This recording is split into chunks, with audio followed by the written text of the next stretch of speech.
famous escapes.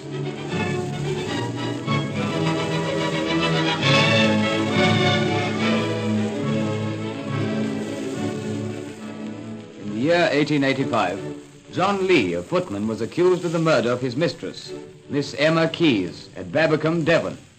The case aroused great public interest, partly because Miss Keyes had been a maid of honor to Queen Victoria, and the Queen had actually, on one occasion, stayed the night at the house in which the murder took place. The courthouse at Babbacombe was filled with spectators when the jury brought in its verdict.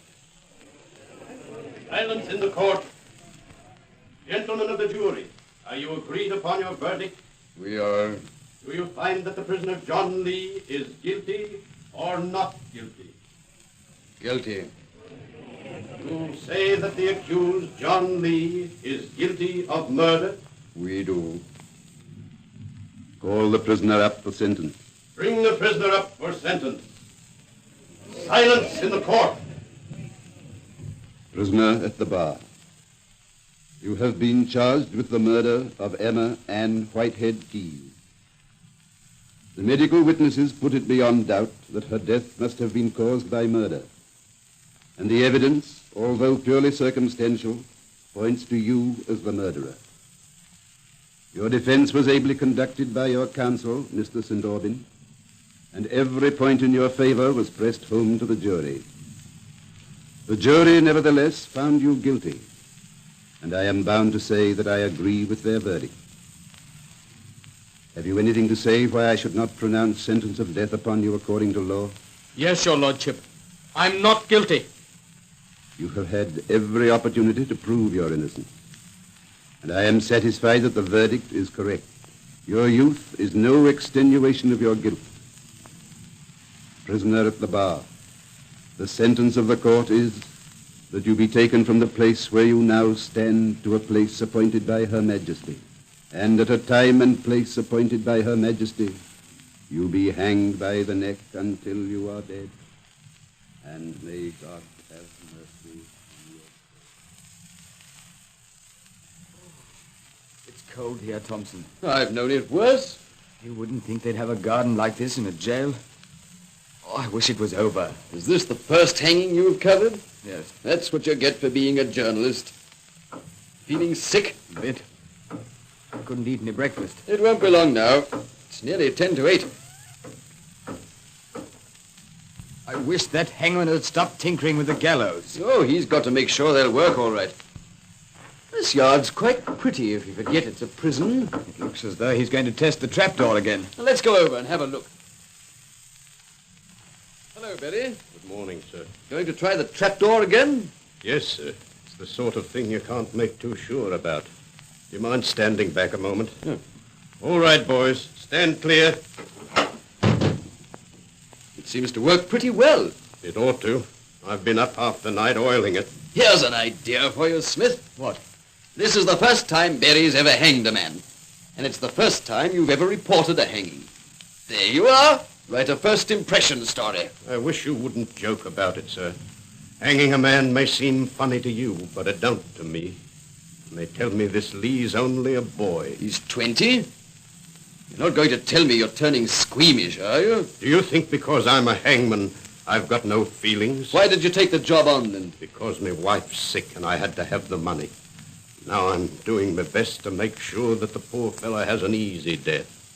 There's nothing that can go wrong, is there? Of course there's not. Lee will stand on that trapdoor with a rope round his neck. Berry pulls the bolt away, the trapdoor falls, and Lee falls with it. Breaks his neck as clean as a whistle. Does it always kill at once? Of course it does. I've seen dozens of them. It's all over in a flash. I hope it will be, sir. Why shouldn't it? You just draw the bolt like this. Don't touch it, sir. It's absolutely hair trigger. The trapdoor falls if you as much as look at it. I didn't know I'd feel like this. What are you worrying about? The fellow was found guilty. Someone's got to hang him. But suppose he's not guilty? Of course he's guilty. It was only circumstantial evidence. Look here, old man. Someone murdered Miss Keyes, and the Crown showed that Lee was the only one who could have done it. All the windows and doors were locked, and no one else could have got in. Suppose what his counsel said was true. You mean that cock and bull story about the maid having a lover? It wasn't a cock and bull story. She could have let him in through the kitchen window. She could have. Miss Keyes might easily have heard them and come down to see what was the matter. Even so, why should the lover have killed her? Well, I suppose because he was frightened and hit out at her. And then the maid could have let him out again through the window. No one would be a penny the wiser. You're too imaginative for work like this, Smith. But suppose what the gentleman says is true, sir. I'd never sleep in my bed again if I thought I'd hanged an innocent man, and him only a boy. Innocent or not, he is going to hang. Where's the chaplain? He's been with Lee the last 10 minutes, sir. Hello, there's 8 o'clock. Excuse me, gentlemen. I've got to be off. Where's he going? To the condemned cell. They make up a procession.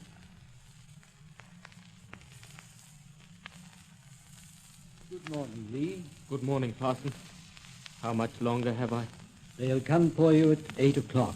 It's 10:02 now. Oh, Did you enjoy your breakfast? I ate all I could. That's the right spirit.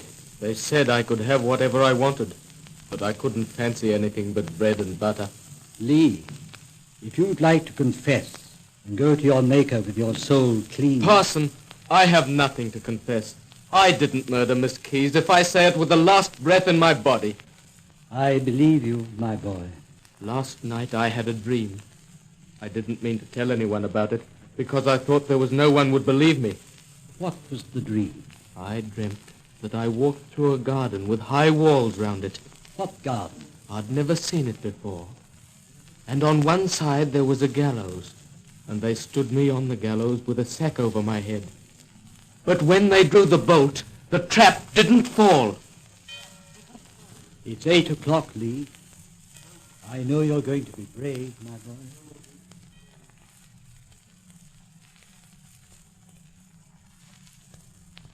Parson, Yes, Lee? this is the garden I dreamt about, and that's the gallows. Up these steps, Lee. That's right. Stand there. Hold your head up a minute. I want to get the knot under your ear. There you are. Now your legs. Why are you tying my legs? Are you frightened I'll kick? Easy now. Hold your head up again while I put the hood on. Just let me look at the birds a minute. You wouldn't think they'd hang a man in a garden like this, would you? Is there anything you want to say before I put the hood on? No. Drop me off and be done with it. I am the resurrection and the life. Draw the bolt, Berry. Yes, sir. Well, Berry, get on with it. I've pulled the bolt out, sir, and it won't work. What? I've pulled the bolt out, sir, and the trapdoor won't fall. Jump on it, man. Jump on it. Put the fellow out of his misery. Yes, sir. This is terrible, sir. Terrible. Go on, you men. All of you. Jump on it, too. It's no good, sir. We can't get it to budge. Well, get Lee off it, then. We can't leave him standing on tiptoe. Yes, sir. Just step over here, my lad. Please finish it quickly. Get the prisoner, Brandy. Oh, no, thank you, sir. I'm all right. Well, Berry, is the trapdoor all right now? I'll just test it, sir. There you are. Falls as clean as a whistle again. All right. Put him back on it. Here. This way, Lee. Finish me off quick this time. We brought nothing into the world. All right, Berry. Draw the boat. It's no good, Governor. It still won't work. Take the man away and fix it. And for God's sake, let there be no mistake a third time. Well, Governor, what's going to happen? I have nothing further to say. Come on, Governor. Smith and I have millions of readers hanging on our words. What's going to happen to Lee? You possess as much information upon the subject as I do, sir. He'll be reprieved, won't he? I have no idea. You've delayed the execution? I took it upon myself to delay the execution after the trapdoor had failed to work 3 times. They can't hang him now, sir. Jove, the fellow's brave. The hangman was more upset than he was. I regret the unfortunate accident that prevented the sentence from being carried out. Accidents? The wood had been swollen by the rains. It refused to work at the critical moment. With all respect, Governor, that won't wash. At 10 minutes to 8, Smith and I saw Berry test the trapdoor. It worked perfectly. Then Lee gets on, and it won't budge an inch. Not even when 4 men jump on it. Then they take Lee off, and it works again. I regret... Then they put him back again, and again it won't work. They take him off, and it works. That happened 3 times. Gentlemen, I regret... The trapdoor's working again now, isn't it? Yes. I'm not a betting man, but I'll bet you anything you like. that if you put John Lee back on the gallows this instant, it wouldn't work. And believe me, by this afternoon, the whole of England's going to agree with us. John Lee can't be hanged. He mustn't be hanged. Gentlemen, I must remind you that John Lee is still under sentence of death, and that unless the Home Secretary sees fit to intervene, the sentence will be duly carried out. Lee, are you there? Aye, here I am, Parson. It's come. What's come? The telegram. You are not to be hanged. I knew I wouldn't be hanged, Parson. You knew? When I saw the garden, the same as in my dream, I should have believed, but I was lacking in faith. But as soon as the trapdoor didn't work that second time, I knew my dream was true. I'm innocent, Parson, as innocent as you are. And there's some power that just won't let me be hanged.